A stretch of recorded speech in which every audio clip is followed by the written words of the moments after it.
Bonsoir Monsieur Macron, je suis étudiante, j'ai 18 ans et parfois il m'arrive de rentrer des cours assez tard, donc vers 20h, 21h, et il m'arrive aussi, assez souvent d'ailleurs, d'être suivie dans la rue, d'être harcelée, d'être embêtée par soit des garçons de mon âge ou des hommes d'un certain âge, et je voudrais savoir, vous, Monsieur Macron, donc réélu pour un second mandat consécutif, quelles mesures concrètes pourriez-vous adopter pour répondre à ça?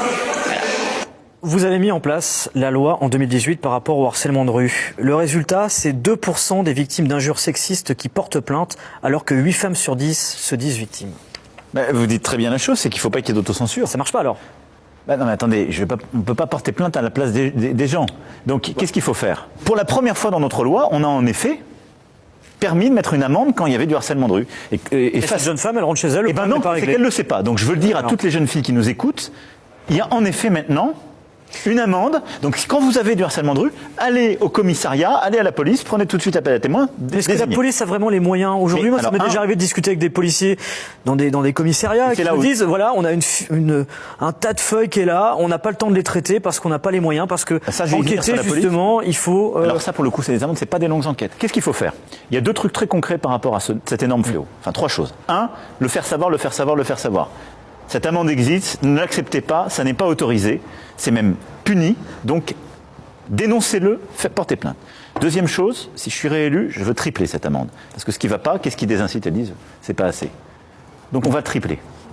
Troisième sujet, on va mettre plus de patrouilles, parce qu'on a investi, on a créé 10 000 postes de policiers et de gendarmes. Et je veux aussi qu'on les cible, on va mettre des brigades de gendarmerie, 200, je vais en créer dans la ruralité. Spécialisées.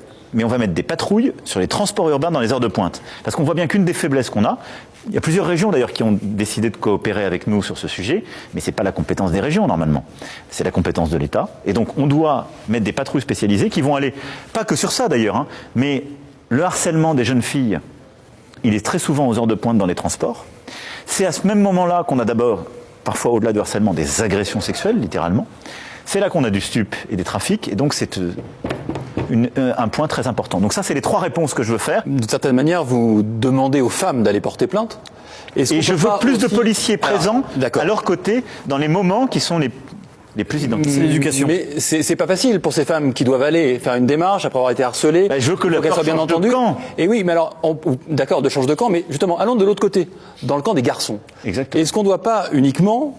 Vous êtes sur un volet très répressif parce qu'évidemment il y a une urgence. Il y a le volet éducatif. Et le volet éducatif, est-ce que vous travaillez là-dessus? Parce que quand on a des garçons, des adolescents, c'est aussi le travail de l'école, des parents, de travailler pour éviter que nos enfants deviennent des harceleurs de rue. Qu'est-ce qu'on fait? Vous avez totalement raison. D'abord, c'est le travail de la famille. Donc c'est un travail culturel.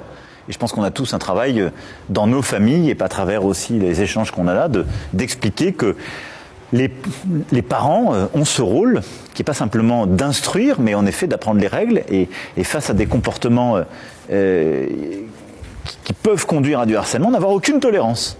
Je pense que c'est la tolérance zéro, il faut l'expliquer. Et quand on le voit déjà en famille, ou quand on le détecte, quand on est entre jeunes, etc., il faut tout de suite expliquer avant de réprimer. Donc vous avez totalement raison. Un, c'est le travail de la famille. Deux, c'est à l'école. Et cette école de la confiance et de la bienveillance à laquelle je suis attaché, qu'on veut faire, c'est aussi pour ça que je veux y mettre plus de moyens, c'est évidemment une école qui apprend les savoirs fondamentaux, mais qui apprend le savoir-être et qui apprend à vivre ensemble.